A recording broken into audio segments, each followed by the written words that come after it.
오늘 새벽에 나오신 우리 성도님들은 예수님을 어떻게 믿게 되었나요?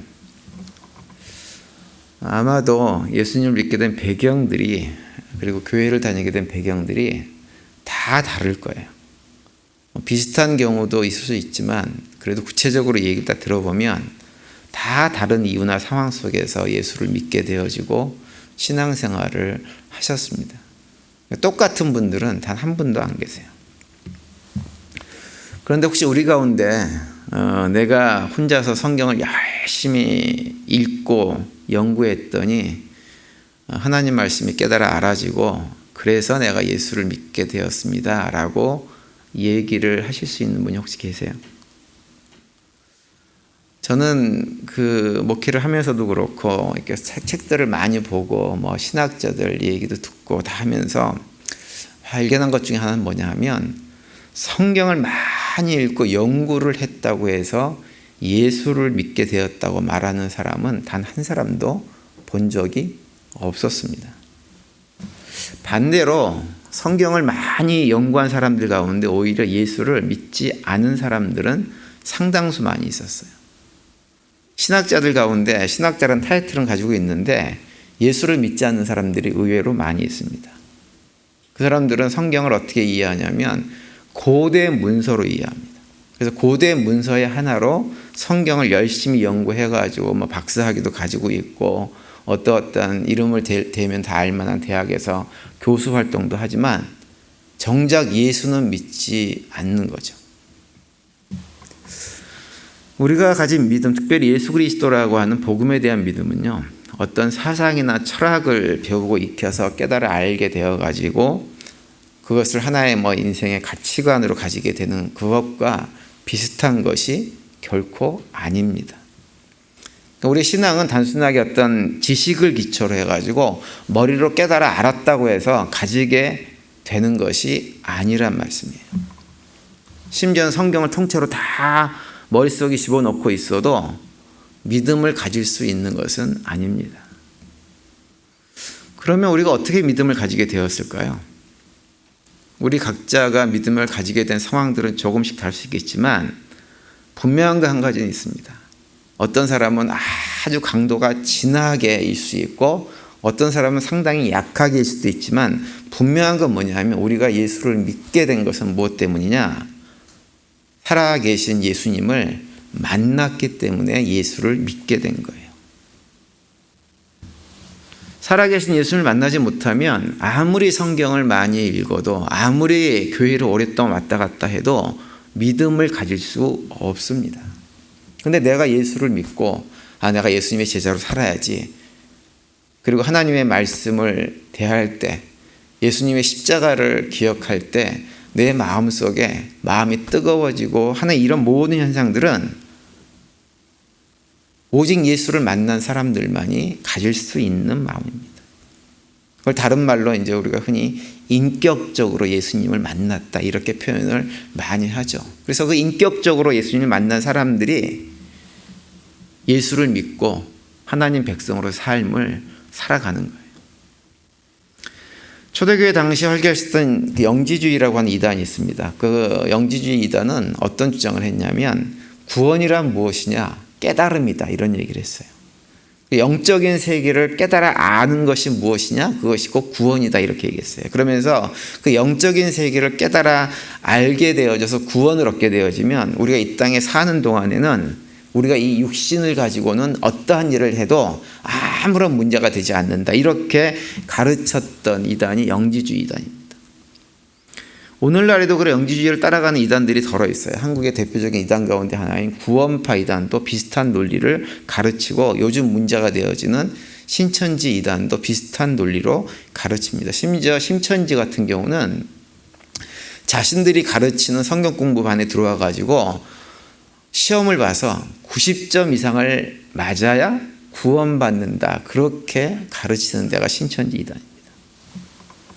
그러면서 그 사람들도 사람들을 이렇게 자신의 이단으로 들여오게 하기 위해서 하는 모든 거짓말은 아무런 문제가 되지 않는다. 이렇게 가르치고 있죠.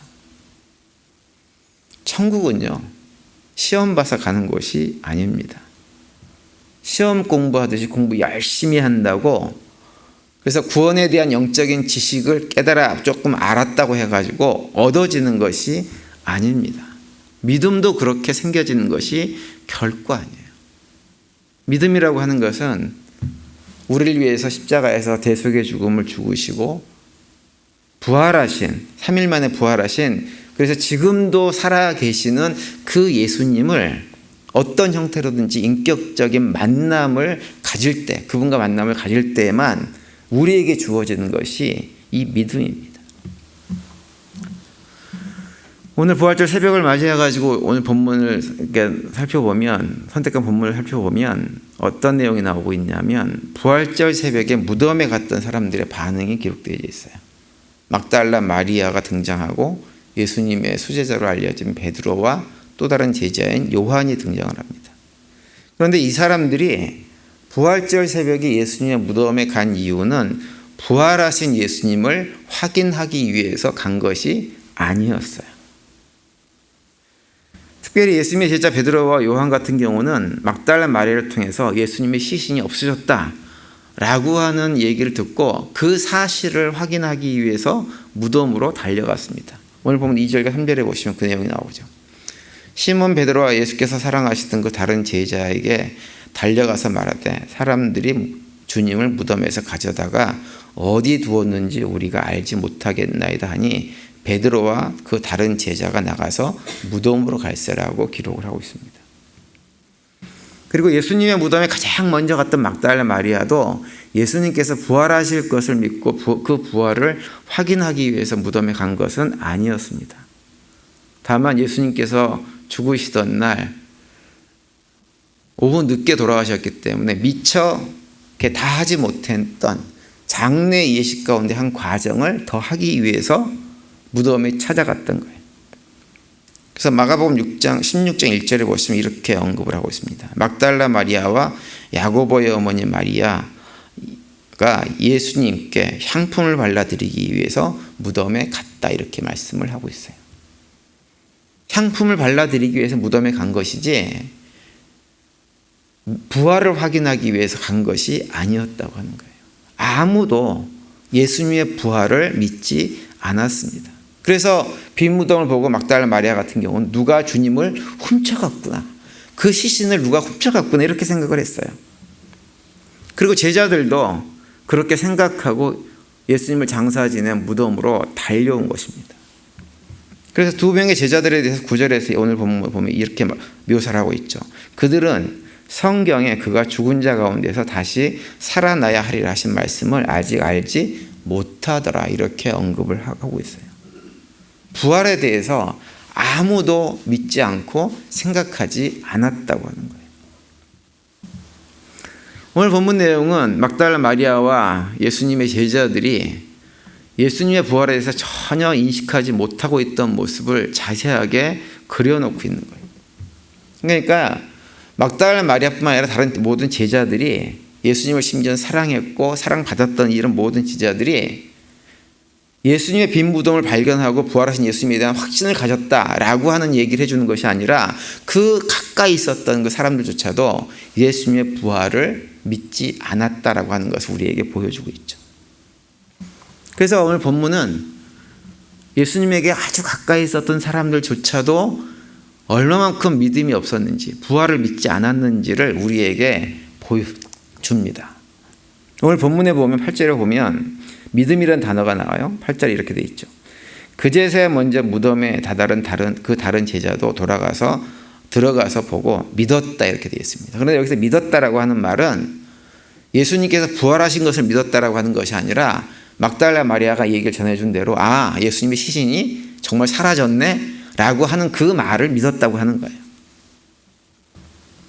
누가복음에 보면 이렇게 그 장면을 우리에게 묘사해 주고 있습니다. 누가복음 23장 10절과 11절 보시면 이 여자들은 막달라 마리아와 요한나와 야고보의 어머니 마리아이다. 이 여자들과 함께 있던 다른 여자들도 이 일을 사도들에게 말하였다. 그러나 사도들에게는 이 말이 어처구니 없는 말로 들렸으므로 그들은 여자들의 말을 믿지 않았다 이렇게 되어 있어요.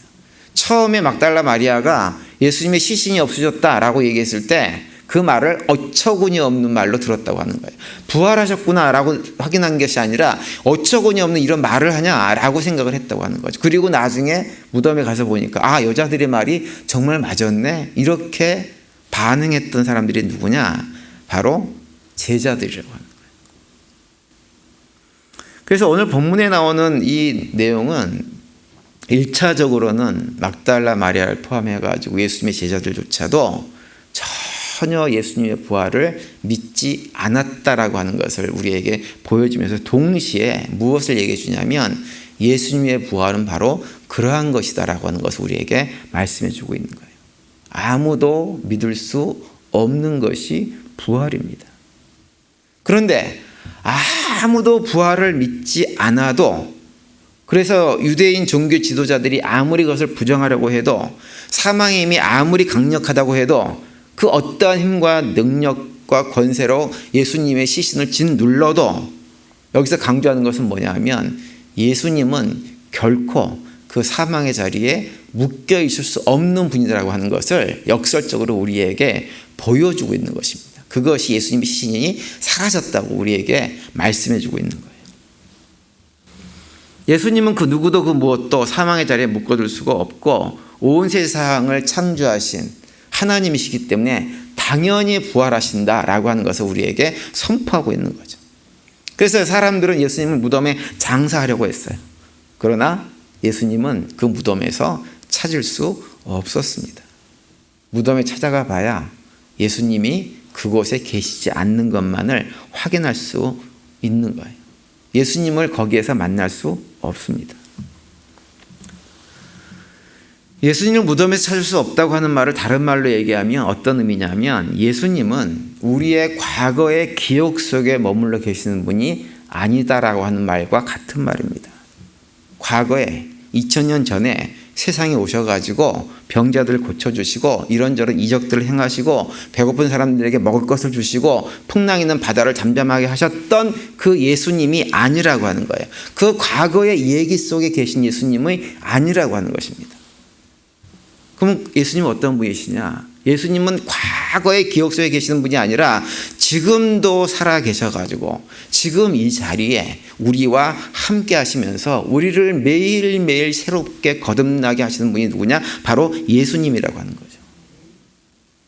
그 예수님을 만나고 경험하고 그래서 그 예수님의 말씀을 듣고 그것을 통해 가지고 우리를 새롭게 하셔서 점점점 우리가 믿음의 여정이 깊어질수록 하나님의 자녀답게 예수 그리스도의 제자답게 세워나가 주시는 분이 바로 예수님이라고 하는 거예요.